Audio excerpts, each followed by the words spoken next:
Siva, Kavya madam கண் முழிச்சிட்டாங்களா? கண்ணு முழிச்சிட்டாங்க. அம்மா, நீங்கள் என்ன இந்நேரத்தில்? எம்டி உங்களை வீட்டுக்கு போக சொன்னாரமே. என்னால் வீட்டில் இருக்க முடியல சிவா. காவியா மேடத்துக்கு என்னாச்சு ஏதாச்சுன்னு மனசு கடந்து தவிக்குது. அதான் உடனே பார்த்துட்டு போகலான்னு வந்தேன். சார், மேடம் உங்களை கூப்பிட்டாங்க.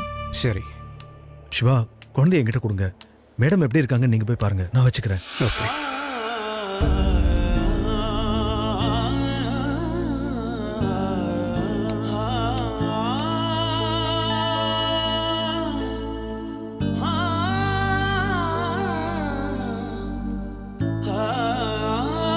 என்ன காவியா? குழந்தை எங்க சிவா? உன்னை பார்க்கணுன்னு தனுஷ் வந்திருக்காரு. நீ கூப்பிட்டேன்னு நர்ஸ் சொன்ன உடனே தனுஷ் குழந்தைய கொடுங்கன்னு கேட்டாரு. அதான் கொடுத்துட்டு வந்தேன். நீ தனுஷ் கிட்ட பேசின குரல் கேட்டுச்சு, அதனாலதான் உன்னை உள்ள கூப்பிட்டேன். சிவா, எனக்கு வந்திருக்கிற நோயை பத்தி தயவு செஞ்சு தனுஷ் கிட்ட சொல்லாத. சரி காவியா. குட்டி காவியா. ஏய், உன் அம்மாவுக்கு என்ன பிரச்சனைனே தெரியலடா. இங்க ஹாஸ்பிட்டல்ல டாக்டரும் எம்டியும் ஏதேதோ பேசிக்கிறாங்க.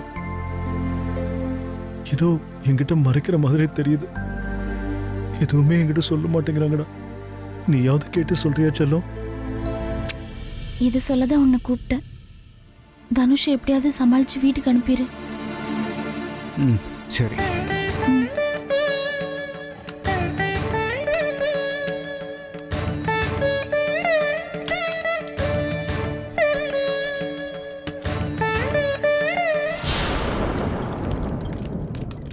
என்னாச்சு சிவா?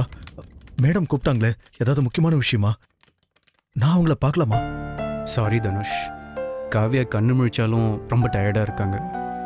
யாரையும் இப்போ பார்க்க வர வேணான்னு சொன்னாங்க, அதுக்கு தான் கூப்பிட்டாங்க. சரி சரி, பரவாயில்ல, நல்லா ரெஸ்ட் எடுக்கட்டும். காவியா மேடம் கண் முழிச்சாங்கன்றதும் நார்மல் ஸ்டேஜுக்கு வந்தாங்கன்றதும் அதுவே எனக்கு ரொம்ப சந்தோஷம். குழந்தைய கொடுங்க.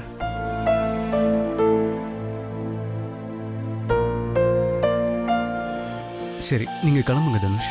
இல்ல சிவா, உங்களுக்கு உதவியா நானும் இங்க இருக்கேனே. உங்களுக்கு எதுக்கு சிரமம்? இல்ல சிவா, இது என் கடமை. என் சீஃப் டிஸ்சார்ஜ் ஆகிற வரைக்கும் நான் இங்கே இருக்கணும்னு விரும்புறேன். சரி, உங்க இஷ்டம்.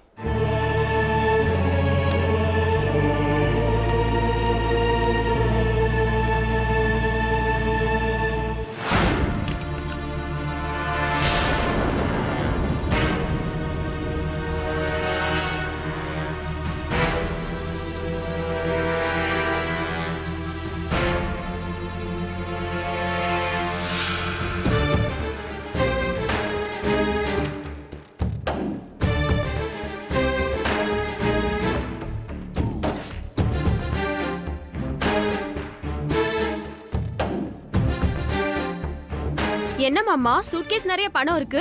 ஏது மாமா? அது அது அது வந்து வேணி, எப்படியும் என் தங்கச்சி கல்யாணத்துக்கு பணம் ரெடி பண்ணுவேன்னு சொன்னல, அத ரெடி பண்ணிட்டேன். எவ்ளோ? 10 லட்சம். என்னது, 10 லட்சமா? ஆமா, 10 லட்சம் தான். பணத்துக்கு என்னடா பண்றதுன்னு ஒரே யோசனையா இருந்துச்சா, டக்குன்னு ஒரு ஐடியா தோணுச்சு பாரு. என்ன ஐடியா? எவன் பணத்தையாவது பறிச்சிட்டு வந்துட்டியலா? ச்சே, உன் புத்திய பாரு. நான் ஏன் வழி பறிப்பானோ? எனக்கு பணம் தரத்துக்கு எவ்வளவு ஃப்ரெண்ட்ஸுங்க இருக்காங்க தெரியுமா? நிறைய பேர் இருக்கானுங்க. எல்லார்ட்டையும் போய் நிக்கல, ஒரே ஒரு ஃப்ரெண்டு தான் போய் பார்த்தேன். அவன் ரொம்ப வசதி. அவனை போய் பார்த்தேன். என் தங்கச்சி கல்யாணம் வச்சிருக்கேன், என்னால பணம் புரட்ட முடியல, ஒரு 10 lakhs ஹெல்ப் பண்ணடான்னு கேட்டேன். உடனே அவன் எடுத்து கொடுத்துட்டான்.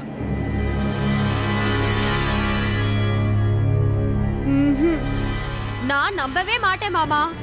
இது என்ன 1000 2000மா உதவி பண்றதுக்கு? 10 லட்சம் ரூபாய். அது எப்படி நீங்க போய் கேட்ட உடனே தூக்கி கொடுத்துருவாங்க?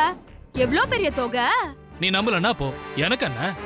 என் தங்கச்சி கல்யாணத்துக்கு எனக்கு 10 லட்சம் ரூபாய் கிடைச்சிருக்கு. ஜாம்னு கல்யாணத்தை நடத்த போறேன். சரி சரி, இந்த பிரீஃப் கேஸை யாருக்கும் தெரியாம பத்திரமா வைக்கணும். ஏன் யாருக்கும் தெரியாம வைக்கணும்? அது அது மாமா, இது என்ன திருட்டு பணமா?